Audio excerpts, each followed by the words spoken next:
तो जो इनकी कट ऑफ जाती है ना वो लगभग। सो हे गाइस, कैसे हो आप लोग? Deepak Bhardwaj here, scale 2 officer in insurance sector. Basically आज हम बात करने वाले हैं एक ऐसी चीज़ की जो कि बहुत इंपॉर्टेंट है आपका एग्ज़ाम निकालने के लिए NIACL असिस्टेंट का। वो आपका है कि आपका एग्ज़ाम लेवल क्या आता है इसका, ठीक है। और एग्ज़ाम लेवल कैसा आएगा, कितनी एक्सपेक्टेड कट ऑफ रह सकती है, वो सब पे चर्चा करने वाले हैं आज के इस वीडियो के अंदर, ठीक है।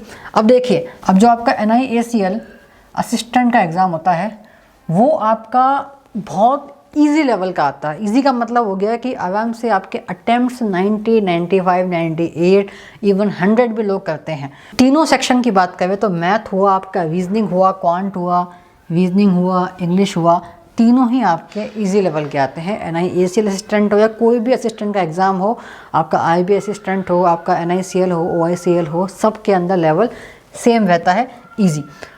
इसका मतलब एक इम्पॉर्टेंट चीज़ निकल के आती है कि आपने देखा है नंबर ऑफ़ सीट्स कितनी है। अगर हम बात करें SBI क्लर्क से, IBPS क्लर्क से, तो उनका 10% के आसपास इसके अंदर सीट्स होती हैं, इवन उससे भी कम। जब 10% से भी कम सीट्स होंगी और कंपटीशन तो उतना ही है, ठीक है, लोग देने वाले उतने ही हैं, तो कट ऑफ डेफिनेटली हाई जाती है। और ये एक इम्पॉर्टेंट चीज़ होती है जब भी कोई एग्ज़ाम होता है असिस्टेंट लेवल का।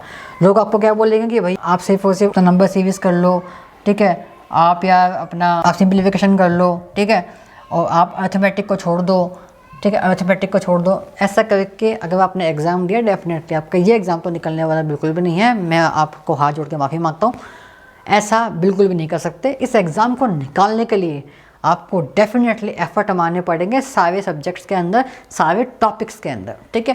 अब हम बात करें कि एक्चुअल में मेरा एस्टिमेट क्या कहता है कि अगर एग्ज़ाम का लेवल ऐसा ही आया जैसा कि आता है, विच इज़ ईजी, तो डेफिनेटली डिपेंडिंग अपॉन स्टेट की, कौन सा स्टेट है, क्या सीन है, वो डिपेंड करता है, ठीक है। हम बात करें जनरल कैटेगरी की, तो जो इनकी कट ऑफ जाती है ना वो लगभग 83 से लेकर के 88 के आसपास तक जा सकती है, डिपेंडिंग कि आपके स्टेट में कितनी वैकेंसी है, क्या सीन है, ठीक है। और ये डेफिनेटली थोड़ा बहुत ऊपर नीचे हो सकता है। अगेन, कहीं सीट्स बहुत ज़्यादा हैं तो हो सकता है कि 80 के आसपास चली जाए, कहीं सीट्स 2-3 ही हैं तो हो सकता है 90 भी चली जाए, तो वो कुछ भी हो सकता है। और वहाँ के स्टूडेंट्स कैसे हैं, कितना मेहनत करते हैं, कितना फोड़ के आते हैं, वो सब चीज़ें डिपेंड करती हैं। तो ये एक एस्टिमेट है जो हो सकता है एग्ज़ाम पैटर्न के हिसाब से, ये एग्जैक्ट इन्फॉर्मेशन नहीं है, ये याद रखना है आपको।